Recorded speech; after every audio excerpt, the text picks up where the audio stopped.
Shalom, welcome to Tactically Torah. I am Heath Hayes. I wanted to talk to you guys about the importance of maintaining a testimony of Yeshua while guarding to keep his commands, guarding the Torah.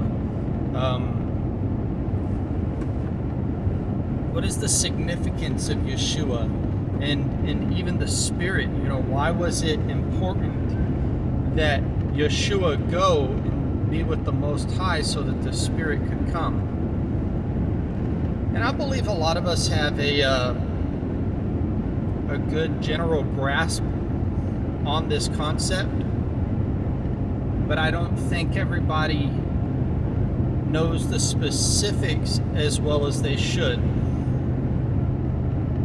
because the specifics really point out the importance of maintaining the testimony of Yeshua, and really actually point out that mark of the elect, the individuals that are specified in Revelation 12:17, 14:12, 22:14, and even various other locations throughout the book of Revelation that specify that these elect are those who maintain the testimony of Yeshua and guard to do or keep his commands, which we see in the Torah. So if you rewind all the way back through the Torah, we actually see that the Spirit of the Most High really typically only rested on one man throughout the time that man was in the land. So the Spirit, whenever you see Hosea, the Spirit would rest on Hosea, would come and go, and any time that the Father would want to give a word, he had his prophet, he had his man that he was going to go to. Enoch, Daniel, Isaiah, you name a prophet, Hosea, any one of them. So the Most High had his man. And what are the characteristics of these men? They maintained a relationship with the Most High. They prayed diligently. They kept the Levitical dietary laws. They kept themselves clean. Just saw 2 deer. That type of stuff excites me. They were babies. Alright. But outside of that, I'm sorry.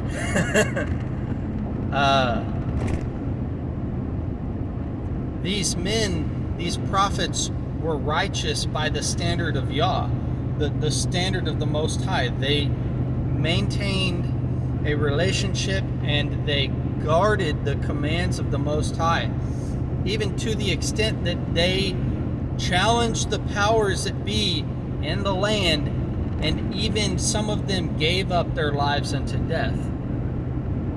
Take a look at Shadrach, Meshach, and Abednego. And Nebuchadnezzar, what did he say? Did we not put 3 men into the fire, but what do I see 4 men walking about, their bondage being completely burned off of them, the ropes that they were tied with? And yet that fire was hot enough to kill 16 men, the 16 men who threw them into the fire to begin with?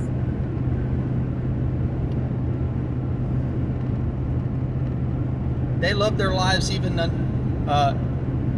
loved not their lives even unto death, and yet the Father preserved them. So there's something like that. That'll preach in and of itself.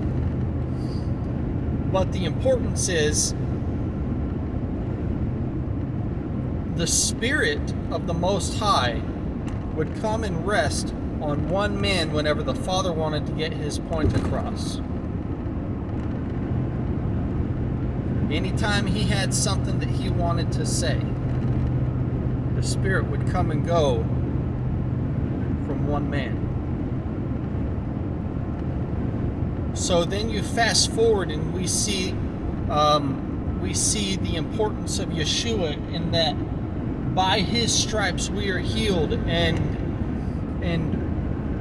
through believing, confessing with our mouth to another, and living our lives to the best of the ability in the manner by which he walked, making ourselves Christian, by that definition, by maintaining that testimony of Yeshua, that God so loved the world that he gave his only begotten Son, and that Son is Yeshua.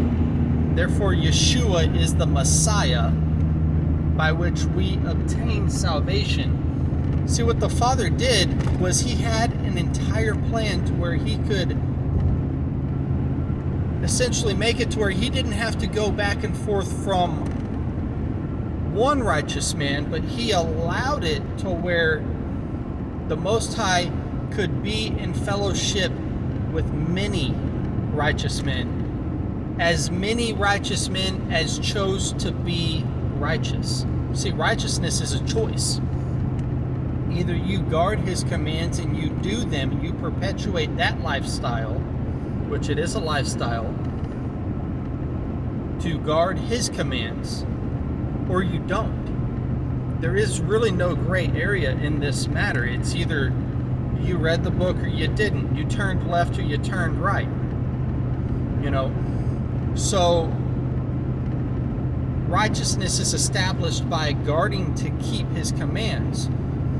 But the beginning of righteousness, we see Paul tell us that the beginning of righteousness is actually belief that Yeshua is the Messiah.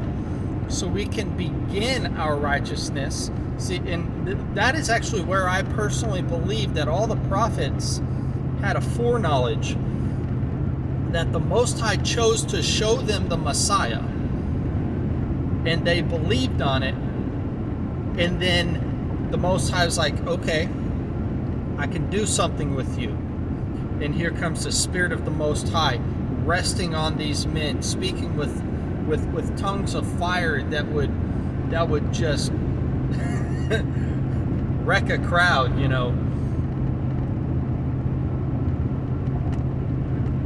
But the Father had a desire to do that very thing with as many who would choose him.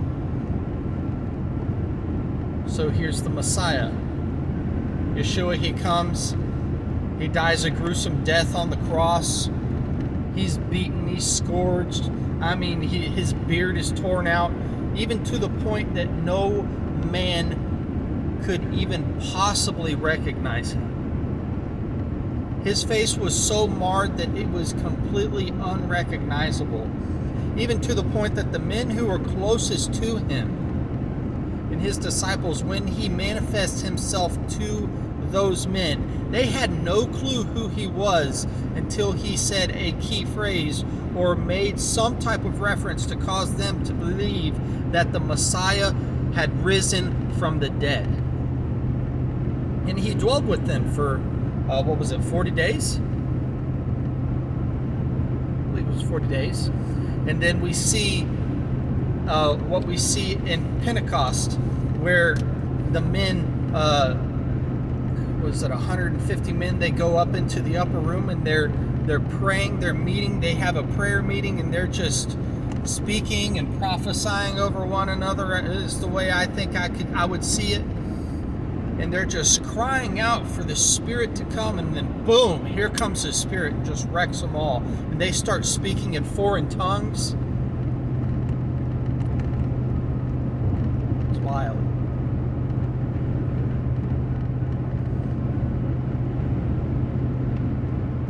But see, the importance of the Ruach HaKodesh, the Spirit that set apart, the Holy Spirit,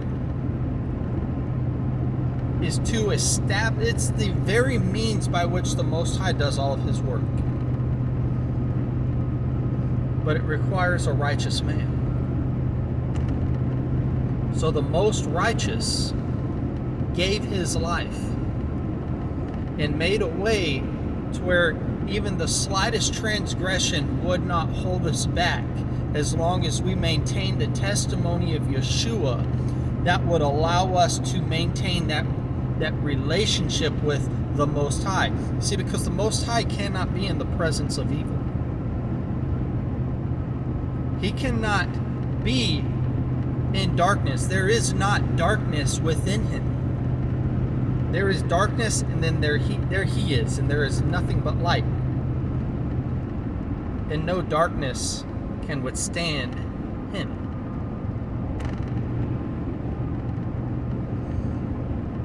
I hope you get that parallel. So Yeshua was necessary in order for us to have or maintain the level of righteousness, which is the Father's righteousness. See, we have to understand that the foundation of the Most High's throne is of two things: righteousness and justice. You see this in Psalm 97. The Lord reigns, let the earth be glad, let the distant shores rejoice. Clouds and thick darkness surround him. Righteousness and justice are the foundation of his throne. Clouds go before him and consume his foes on every side. Lightning lights up the world. Mountains melt like wax before the Lord. Lightning lights up the world. The earth sees and trembles. Mountains melt like wax before the Lord, and before the Lord of all the earth, the Most High. All heavens proclaim his righteousness,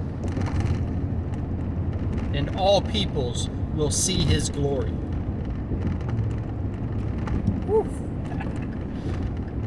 All people will see his glory. And that day is coming.